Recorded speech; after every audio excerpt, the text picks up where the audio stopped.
Today, I'm going to talk about some of the biggest problems that even experienced entrepreneurs I've been talking to are dealing with. And I'm going to share exactly what I told my employees about how to deal with people to make your business run smoother, faster, and make you have more peace and calm. I wanted to make this episode because I recently created a small group of entrepreneur friends that I have, because in talking to them individually, I would keep hearing the same things. And sometimes I'd be telling them the same things. And I realized we all had this sort of self-doubt about certain things in our businesses. And that self-doubt often came to how to deal with other people, how to deal with employees, how to deal with customers, how to deal with things like that. Today, we're going to primarily talk about, if you're building out an organization, if you have managers in your company, what it is that I'm telling the people who are the leaders in my company, especially the new leaders, how to manage their teams and how to deal with people in an organization. My goal is to bring in entrepreneurs. Patrick Bet-David's book is a great read on building and creating and inspiring intrapreneurs, people who may not want to start their own business. They may have a certain reticence, but they're great at owning a certain part of your business and making it their own. Perhaps as a play for profit sharing, as we do in our company, perhaps as a play for those folks for even some equity role in your company. But intrapreneurs that we're looking for, they're long-term thinkers, they're not hustlers, they take accountability, they're looking to stick around for the long term. And so the big thing that I've been telling these people, again, I have overseen in the role that I've come back in and kind of helping to get the sales and marketing part of the business a bit more organized. I'm telling people who we're giving more responsibility to, stop dealing with crappy people. There is a lot of this right now, and I get in a lot of trouble saying this, honestly, especially in places like LinkedIn, because most people are employees. I have a great respect for employees. I really have a great respect for anyone who works hard. That's my issue. And so you've got people who may not make a lot of money, but they work really hard. And I've got tremendous respect. That's why I was raised. You also have right now in this climate where you basically have full employment in a number of Western countries, where people have just figured out, hey, I can slack. I can set the tone. If you don't let me do this, I'm going to walk. And listen, I'm a fan of the free market. And so if there's full employment, then hey, you should get some of the stuff that you're looking for. I also think there's a certain sense of ethics where if you're going to take a job, you should do the job right. And so certainly what I've always tried to understand is that economies are going to ebb and flow. It's been a long time since we've had a real recession. They say, hey, okay, now we're in a recessionary environment. But since you've had a really deep recession, other than what happened during the pandemic, the economy's been doing relatively well. And people, especially at a young age, have forgotten how sometimes things are bad. And you probably, want to have a good reputation for not being someone who is an entitled diva.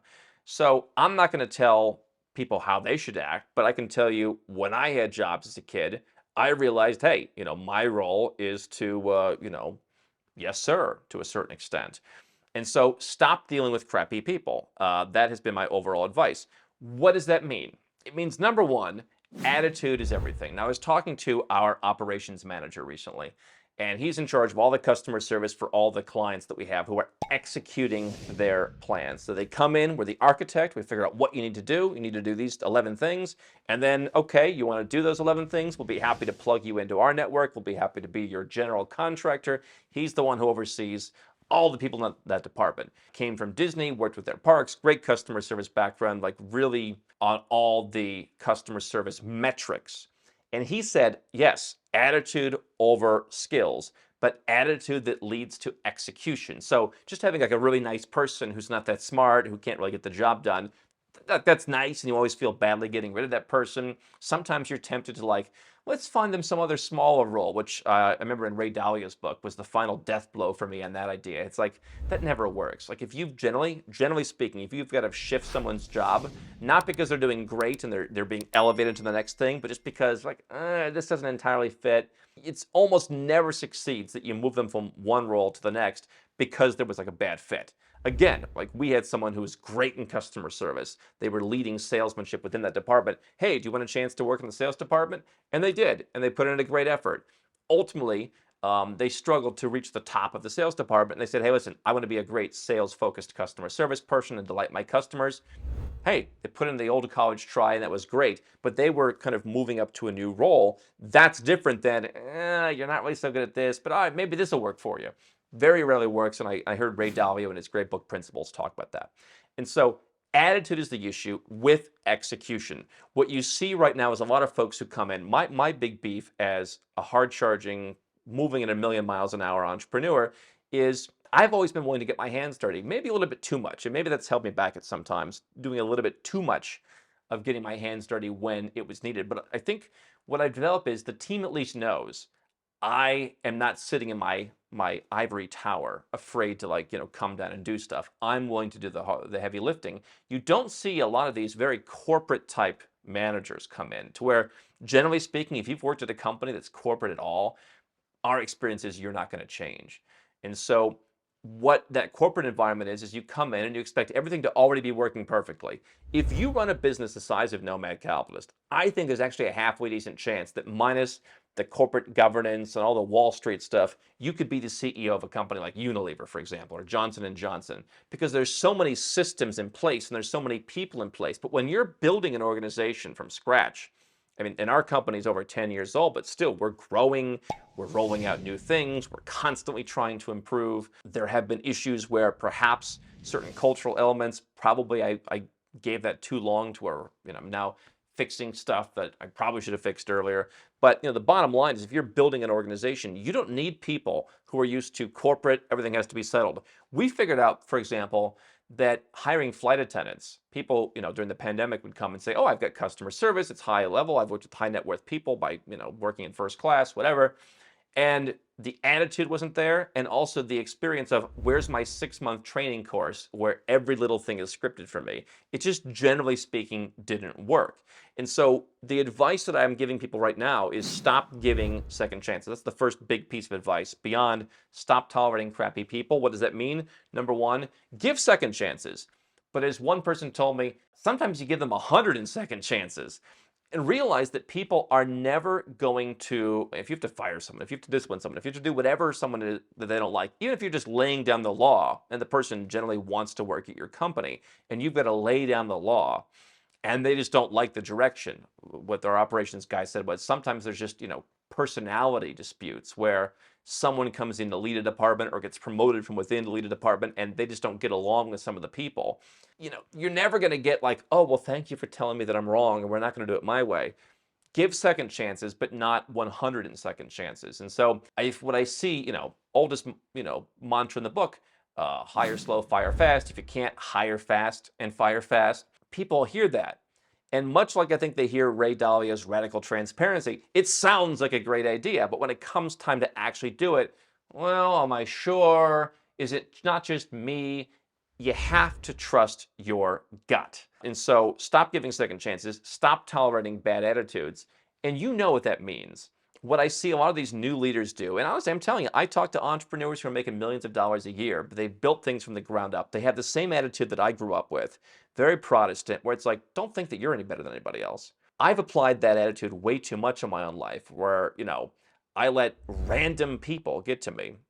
Some intern or something says something, and I'm like, oh, am I wrong? It's like I had to get myself out of that. But the upbringing I had was almost too much on don't think you're better than anybody else, and I don't think I'm better than anybody else. But sometimes you have to set yourself up to make the decision. This isn't working. I'm trusting my intuition, and I'm seeing so many 7-figure entrepreneurs who became successful because they were just driven to win, to prove to people that, hey, yes, I am something.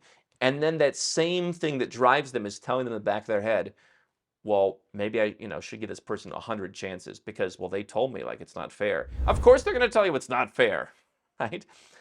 Stop thinking. Number 3, stop thinking it's not that bad. And so, again, if you are feeling, hey, someone's just moving too slowly, someone is being rude, someone is whatever. Now, in my organization, I don't mind a little bit of brusqueness if we're getting stuff done. But what you see a lot of people do is they mix rudeness with stupidity. You got to pick one. I can tolerate a certain level of directness I love, transparency I love. I don't need political correctness. I don't want political correctness. But you have to bring some intelligence and some execution skills and some charm with it. And so if you are seeing, hey, this is not what I expected, I can tell you it almost never gets better. And number four is stop thinking that it's your fault. Now, again, you want to take personal inventory. You want to take personal responsibility. I'm not saying the first time someone makes a mistake, you blow them out the door. Obviously, I'll tell you one of the biggest challenges we have is training people in other cultures to accept that making mistakes is okay. We did a brainstorming session with some, I guess you'd call them middle managers, about a year ago. And I said, okay, let's brainstorm whatever it was. Just give me 100 ideas.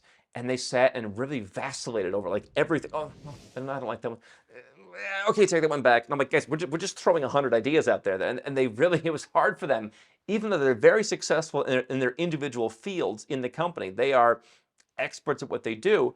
It was very hard for them culturally to do what, let's say, an American would do and say, here's 100 ideas. And yeah, most of them suck, and we're going to throw those out.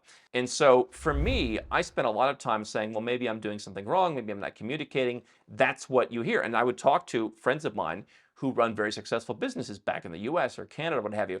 Oh, Andrew, you just have to do this and they'll do it. That was a learning curve for me. And so the entrepreneurs that I'm mostly friends with now, they're international entrepreneurs and they're facing the same challenges where there are cultural, issues. And so I think that one of the best books I've read, if you wanted me to do an entire episode on this, leave a comment below. One of the best books that put things in focus for me was called The Culture Map by Aaron Meyer. It opened my eyes. A lot of the stuff was, yeah, I've seen that before. And part of it was just like, oh, I'm not the only one who's seen that. And part of it was very instructional and educational. So if you, were to work with Nomad Capitalist and say, hey, I want to hire people here, we could give you some insights into that as you're moving your business offshore. If you read the culture map, obviously, you don't need to reinvent the wheel. That's one of the things that we've done. But for me, being the only person that I've known to go and hire a bunch of folks overseas, that was an issue. And so don't think it's not that bad. Don't think it's your fault. Obviously, you want to let people make mistakes. You want to help them improve. I'm not a big fan of these corporate buzzwords like we have to get them on a performance improvement plan. Whenever I interview high-level people, potential high-level people, anyone who uses buzzwords and just kind of repeats the same corporate mantras out for me. And so I think that a lot of us who are entrepreneurs have been very forgiving to people in our organizations. And on the other hand, people see us as maniacal tyrants who have very, very high standards. And I do. And I really have tried to enforce those. But there's times you want to keep giving people those chances. You want to say, well, what could I be doing differently? And I think this is a permission slip, hopefully, to the entrepreneurs who are in this basket, not to go out and truly be maniacal tyrants, but to give themselves a little bit of credit that you have to follow your intuition and you know what to do. And you should just do that and not let everybody else surround you because, most people aren't you. It is lonely at the top. And one of the reasons why I have kind of slowed down my travel is to spend more time and hanging out in places with people who are very high level and getting that kind of support that I think for many years, I lacked by constantly being on the go and building the network that we have at Nomad Capitalist. So you can also apply what I'm talking about to your government. You give them a lot of chances to do stuff and they keep letting you down. The difference is, like an employee, they're not just an employee. They're your business partner. The government in the US, Canada, Australia, wherever you live is basically your business partner and they take a certain percentage of your profits every year. They don't help. They're like the employee who's like, yeah, good luck. Good luck getting rid of me. That's them, except you can't get rid of them. And so not only do you want to deal with the people in your business, but you want to deal with people who are sucking the lifeblood out of your business. And if you're paying high taxes, that's the government. So the business that we run, that we are constantly improving, is one that helps people who live in high tax countries figure out how to legally move themselves, move their business, move their banking, move the whole kit and caboodle overseas to get rid of a bad employee, bad business partner that is their government that is taking advantage of them and that you can fire, but it requires a bit more work than just handing out a pink slip. You can give a pink slip to the government by moving yourself and your business and your assets overseas. It is some work, but if you run a very successful business, if you're the multi-million-dollar business owner that I'm talking to, it is worth the effort. Nomad Capitalist works with clients that can get a positive ROI by doing that. And we have a whole network of experts that I've met all over the years that we can plug you into, from lawyers to accountants to real estate agents to everybody else. We supervise that work. And that's what I've been doing all these years, where I've at times been frustrated. You don't have to be frustrated by the cultural elements of building a global network because we've done it for you in a very unique way. You can go to nomadcapitalist.com/apply to learn more. So take my advice on how to improve your company with people and hopefully go where you're treated best and keep more of the profit that you've worked so hard to earn.